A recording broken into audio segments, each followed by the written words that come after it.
once you do a full checkup, and whatever they call a full checkup today, I think it should be even more than that, then you understand what you need to pay attention to, because everybody is different. Your environment has been different, your upbringing has been different, your experiences are different. So what do you need to monitor then regularly? You need to know. Maybe your lung capacity has dropped and it's below average. Because lungs, obviously, lungs are important. You're taking in air, your oxygen is going to all the cells in your body. If it's not good, then that lack of oxygen is going to affect every organ of your body. So, when you do a full checkup, you understand what are your particular weaknesses. And then you try to strengthen them and you monitor them to see is it working or not. Now when it comes to sleep, sleep of course is one of the most important aspects of healthy lifestyle. Right? Now what has happened is we are not sleeping at the right time and we are not sleeping enough. The reason, one is of course the internet and the second is stress.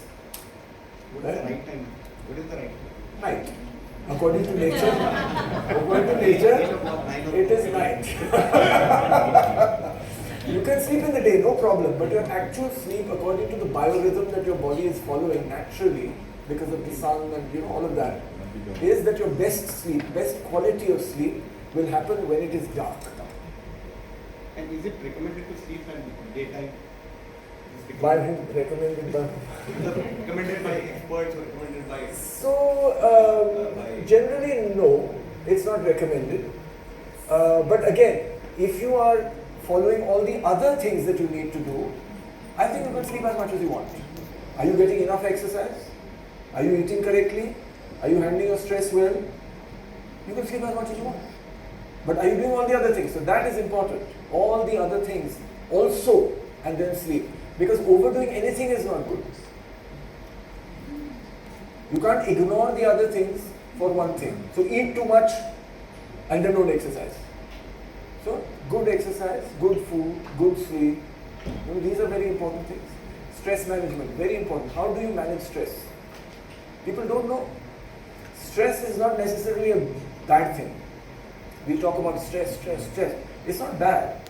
Hunger is a stress. If we did not feel hungry, we would not eat. We'd be dead. Thirst is a stress if you didn't drink. But now, if you feel thirst, which is a stress, what do you drink? Do you drink water or whiskey? That is your choice. So how you deal with stress is your choice. You can deal with stress in a better way and go in a better direction, or deal with it in a bad way and go down. So that again is your choice. If there is a big stress, big problem, what am I learning from this problem? Where am I going beyond this problem? That is something that you have to work on. And small, tiny stresses, you create a discipline where you think of stress as an opportunity. It doesn't have to be a big problem. It can be a tiny problem. So you think of stress as an opportunity. For me, that's what has worked very, very well. So do we have effective monitoring of sleep? The devices are available.